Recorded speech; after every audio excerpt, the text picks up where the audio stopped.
En las afueras de Lima, Perú, los cadáveres emergen de la arena.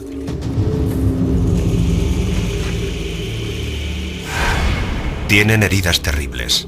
Estas personas tuvieron una muerte muy violenta. Estos esqueletos pueden revolucionar nuestra comprensión de uno de los acontecimientos más importantes de la historia del mundo: la conquista española del Imperio Inca. Durante 500 años, para comprender lo que había pasado, hemos tenido que confiar en las crónicas escritas por los conquistadores españoles. Esas crónicas nos describen cómo en 1532 Francisco Pizarro llegó a la frontera del Imperio Inca con algo menos de 200 hombres. Desde entonces, los historiadores se han sentido intrigados por los sucesos que ocurrieron a continuación. Cuando los mensajeros incas propagaron por el imperio la noticia de la diminuta invasión, ¿por qué no se movilizó el enorme ejército inca? ¿Cómo pudo un puñado de aventureros españoles poner de rodillas a la mayor civilización indígena de Sudamérica? ¿Fue debido a la inmensa superioridad de las armas españolas? ¿Fue debido a las enfermedades europeas frente a las que los incas no tenían defensas? ¿O fue por otra razón?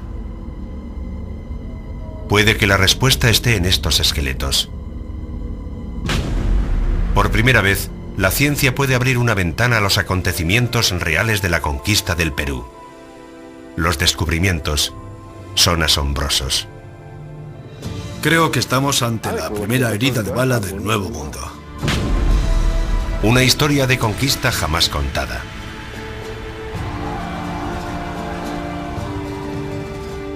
Una historia de alianzas secretas y traiciones.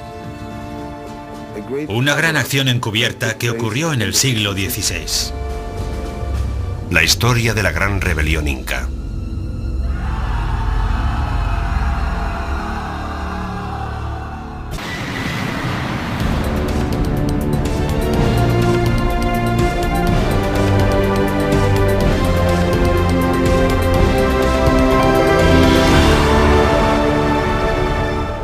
La gran rebelión inca.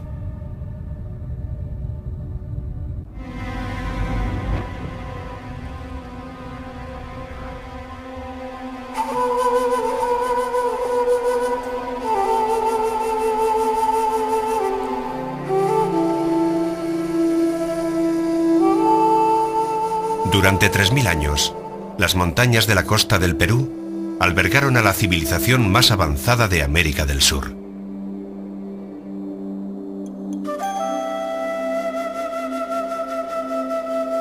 El Imperio Inca fue el último de los muchos que surgieron y cayeron en Perú, y fue el más grande.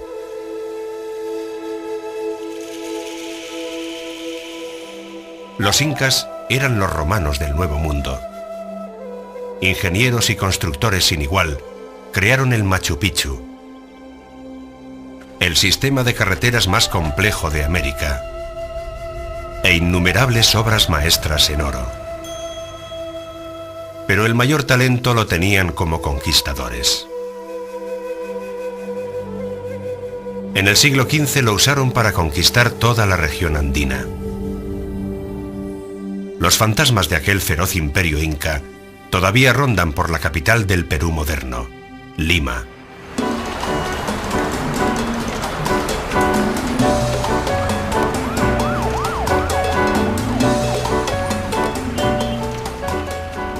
La Lima del siglo XXI es una ciudad bulliciosa de 9 millones de habitantes. Pero bajo los cada vez más extensos barrios de chabolas, yace capa sobre capa el viejo Perú muerto.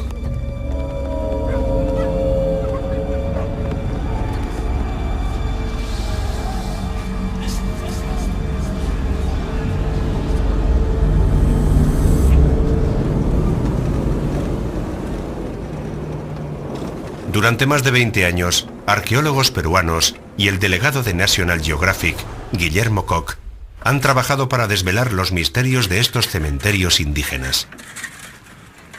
Nadie sabe más que ellos sobre las zonas de enterramiento de Lima. Límpialo con la brocha nomás, eso es lo que hay que limpiar con la brocha. Con la escobilla, con esa. A comienzos de marzo de 2004, la ciudad iba a construir una autopista en una zona en la que sospechábamos que había un cementerio. Decidimos hacer una zanja para comprobar si era o no un cementerio.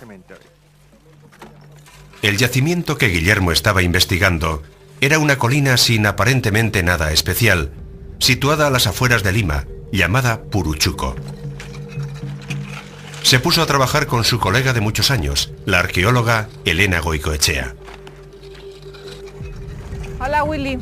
Hola, Elena, ¿cómo estás? Al poco tiempo su zanja de prueba ofreció resultados.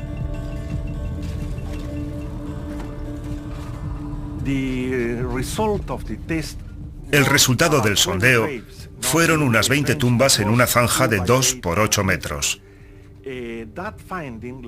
Aquel hallazgo nos llevó a deducir que aquel pequeño barranco era, de hecho, un cementerio.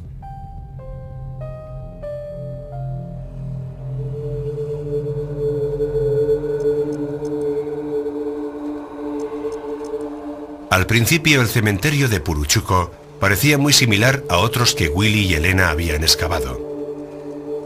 Los cuerpos estaban enterrados a intervalos regulares, sentados en cuclillas mirando hacia el sol naciente. Esa es la pauta clásica de los enterramientos incas. Pero al cabo de poco tiempo comenzaron a aparecer anomalías extrañas.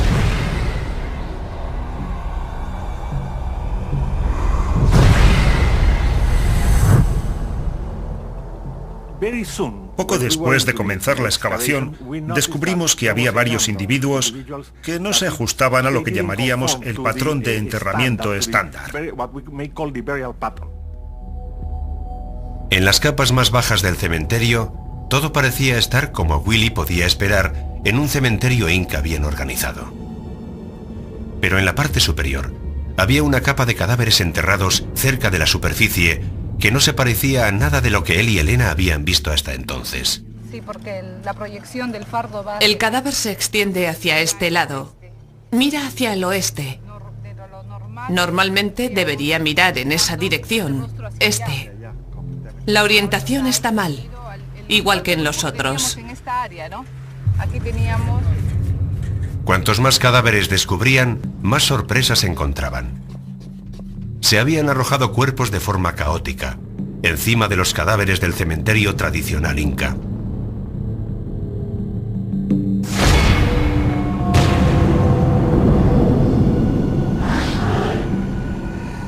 En vez de envolver cuidadosamente el cadáver relleno de algodón con tejidos de lana, como era habitual, estos habían sido envueltos a toda prisa en telas bastas.